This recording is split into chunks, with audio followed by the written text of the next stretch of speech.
Shri Jinto John ഇതേപോലെ 5 വർഷം ഒരു മെയ് മാസത്തിൽ വലിയ വിജയം നേടിയാണ് പിണറായി വിജയന്റെ സർക്കാർ രണ്ടാമത് വന്നത്. കേരള ചരിത്രത്തിൽ അപൂർവമായി സംഭവിക്കുന്ന തുടർ ഭരണം അന്ന് സംഭവിച്ചു.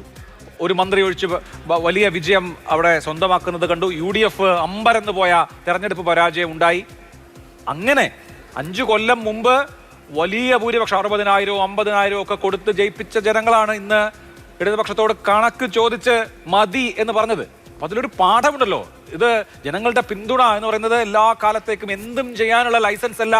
ജനങ്ങളോട് അക്കൗണ്ടബിൾ ആകണം. ജനങ്ങളോട് അക്കൗണ്ടബിൾ ആവുക എന്ന വളരെ പരമപ്രധാനമായ ദൗത്യത്തിൽ നിന്ന് വ്യതിചലിച്ചു പോയി ധാർഷ്ട്യവും ഔദ്ധത്യവും കാണിച്ചാൽ അതേ ജനം കണക്ക് പറഞ്ഞ് ശിക്ഷിക്കുമെന്ന വലിയ പാഠം 5 കൊല്ലം മുമ്പുള്ള മെയ്യും ഈ മെയ്യും താരതമ്യം ചെയ്യുമ്പോൾ വിജയിച്ചു നിൽക്കുന്ന നിങ്ങൾക്കുണ്ടോ?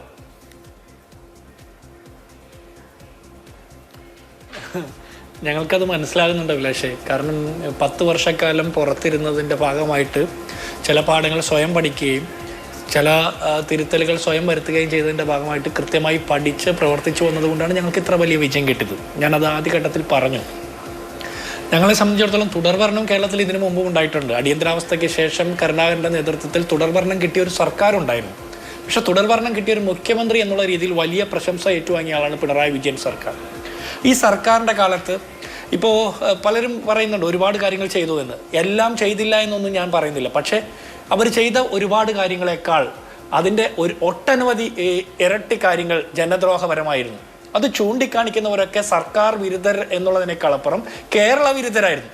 ഈ രാജ്യം ഭരിക്കുന്ന നരേന്ദ്രമോദി സർക്കാരിനെതിരെ നമ്മൾ സംസാരിച്ചാൽ അപ്പോൾ നമ്മൾ രാജ്യവിരുദ്ധരായി മാറുന്നത് പോലെയാണ്. കേരളത്തിലെ സർക്കാരിനെതിരെ നമ്മൾ എപ്പോഴെങ്കിലും സംസാരിച്ചാൽ അത് കേരള വിരുദ്ധരായിട്ടുള്ള ചാപ്പയടിക്ക് കാരണമാകുന്ന രീതിയിലേക്ക് മാറിയത്. അപ്പോൾ എല്ലാ രീതിയിലും കേരളം പൊതുവെ ഒരു ഇടത് മനോഭാവമുള്ള ജനങ്ങളുള്ള സ്ഥലമാണ്. ഇടതുപക്ഷം എന്ന് പറഞ്ഞാൽ അത് CPM ആണെന്നുള്ള തെറ്റിദ്ധാരണയും വേണ്ട. ജനപക്ഷത്ത് നിൽക്കുന്ന ജനങ്ങളുടെ വികാരങ്ങളോടും അവരുടെ സങ്കടങ്ങളോടും ഓരം പറ്റി സമരം ചെയ്യാൻ ശേഷിയുള്ളവരെയാണ് ഇടതുപക്ഷം എന്ന് പറയാം. അങ്ങനെ നോക്കുമ്പോൾ കഴിഞ്ഞ 10 വർഷക്കാലം കേരളത്തിലെ പിണറായി വിജയന്റെ സർക്കാർ തീവ്ര വലതുപക്ഷമായിരുന്നു. അതിന്റെ ഏറ്റവും നല്ല ദൃഷ്ടാന്തം 10 വർഷക്കാലത്തെ ആഭ്യന്തര വകുപ്പ് മാത്രം എടുത്ത് പരിശോധിച്ചാൽ മതി. ഇനി ഒന്നും വേണ്ട, പിണറായി വിജയൻ എന്ന മുഖ്യമന്ത്രിയുടെ പ്രസ്താവനകൾ മാത്രം എടുത്ത് പരിശോധിച്ചാൽ പോരെ.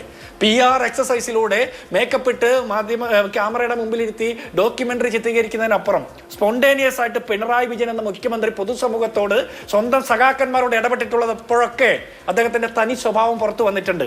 അത് മാറി നിൽക്കുന്നോ, കടക്ക് പുറത്തുനിന്നോ, ഇരിക്കുക അവിടെയെന്നോ, വീട്ടിൽ പോയി ചോദിച്ചാൽ മതിയെന്നോ, അല്ലെങ്കിൽ ചെറ്റത്തരം പ്രയോഗങ്ങളോ, അതുപോലെയുള്ള ഏത് പ്രയോഗങ്ങളായിക്കോട്ടെ, മുഖ്യമന്ത്രി പിണറായി വിജയന്റെ യഥാർത്ഥ സ്വഭാവം എന്താണെന്ന് കേരളത്തിലെ പൊതുസമൂഹത്തിന് ബോധ്യപ്പെട്ടിട്ടുണ്ട്.